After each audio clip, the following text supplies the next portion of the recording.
साकार नारायण हरि बाबा का मैं आपको अलवर वाला आश्रम दिखाता हूँ, उसके कमरे भी दिखाता हूँ अंदर तक जाकर। यहाँ पर ये देखिए, जैसे ही ये कमरे में जाते हैं दो सिंहासन मिलेंगे। एक तो जिसमें भोले बाबा बैठते थे, एक उन मैया जी बैठती थी। इन दोनों के लिए ये पूरा यहाँ पर सिंहासन लगा है। इसके आगे जैसे ही कमरे आते थे, ये मैया जी का कमरा है जो साकार अली बाबा के साथ ही हमेशा रहा करती थी। यहाँ पर जो आते थे उन लोगों को बैठाया जाता था। डाइनिंग टेबल भी उनका यहाँ है और तमाम चीज़ें यहाँ है। एक कमरा है एक और, मैं आपको खोल के अंदर दिखाता हूँ। ये किचन है, क्योंकि जब 4-5 बार आज तक वे आ चुके हैं। कोरोना काल में 10 महीने रुके हैं, तो इसी दौरान इसी किचन में उनके लिए भोजन बनाया जाता था। ये भोजन बनाने की जगह है। यहाँ पर पूरा गैस वैस और तमाम चीज़ें मौजूद है। जब भी बाबा जी या कोई आते थे उनके लिए खाना पीना, ये वही है ना? हाँ वही है।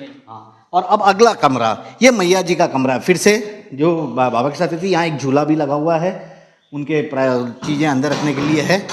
एसी वेसी तमाम सुविधा उपलब्ध है। तो ये हुआ अलवर आश्रम का एक हिस्सा। और अब दूसरा जो सबसे महत्वपूर्ण हिस्सा, यहाँ पर आप कुछ और देख सकते हैं। ताजमहल की मतलब सजावट के लिए सब चीज़ें यहाँ पर मिलेगी आपको।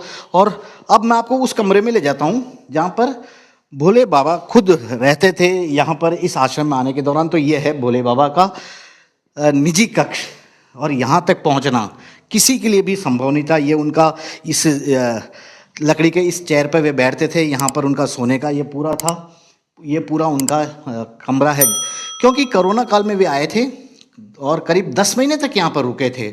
10 महीने तक रुकने के दौरान जो खास सेवादार थे वे ही उनसे मिलने आ सकते थे। लेकिन उससे पहले की बात करें, अब तक 5-6 बार वे यहाँ पर आकर अपना प्रवचन दे चुके हैं। यहाँ पर काफ़ी सारे भक्तों की संख्या भी थी। और यहाँ पर आप जो ये पीछे की तरफ वाला ये जो रास्ता देख रहे हैं, यहाँ ये पूरा वो जगह है जहाँ पर प्रवचन होता था और यहाँ पर झूला लगाया जाता था। तो झूला ये देखिए, यहाँ पर बाबा जी का पूरा दरबार सजाया जाता था। और उस दरबार में यहाँ पे जो सामने का इलाका है, इस सामने के इलाके में भक्त बैठते थे। तो बाबा जी का ये पूरा अलवर का आश्रम है। फिलहाल तो काफ़ी सालों से, कोरोना के बाद से ही उनका इंतज़ार किया जा रहा था। उनके भक्त उन्हें बार बार आने को यहाँ कह रहे थे, लेकिन शायद उनके पास भी वक्त नहीं था, क्योंकि अलग अलग देश के अलग अलग जगहों पर जाकर वे प्रवचन कर रहे थे। तो हमने आपको आश्रम की हर चीज़ को दिखाया, यहाँ हर चीज़ को समझाने की कोशिश की किस तरह से है। कितनी बार आज तक बाबा जी यहाँ आए? करीब 5-6 बार आ गए होंगे। 5-6 बार आए जी। और ये जो देखा, माता जी का अलग कमरा था और बाबा जी का अलग। जी हाँ। तो वहाँ अंदर मिलने जा सकते थे कोई भी? खूब जाते, मिलने के लिए बुला लेते, खुद बुला लेते। खुद बुलाते थे? जी हाँ।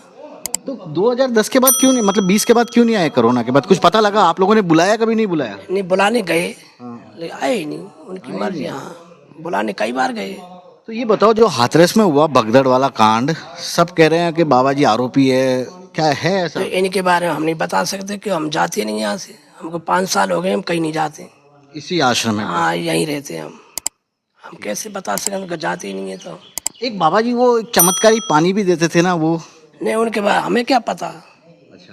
हाँ, हमको क्या पता। तो ये है बाबा जी का आश्रम और इनसे जुड़े लोग। मैंने आपको पूरा आश्रम दिखाया है यहाँ पर, कि जब 10 महीने तक वे यहाँ आए थे तो यहीं पे रहते थे। और उनका ये जो कक्ष सामने देखिए, ये झूला है। बाबा जी इसी झूले में बैठा करते थे, इसी झूले में बैठते थे।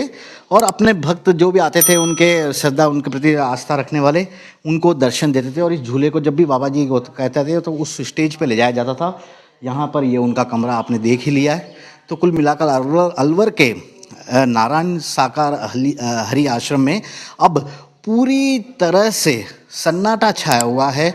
लोग भी समझने की कोशिश कर रहे हैं, आसपास के गांव के लोग, कि आखिरकार बाबा जी क्यों इतने वक्त तक नहीं आए। और अब जिस तरह की खबरें आ रही है, तो उसके पीछे की असली सच्चाई क्या है। कैमरामैन विक्रम सिंह भाटी के साथ श्रीवत्सन, अलवर न्यूज़ 24।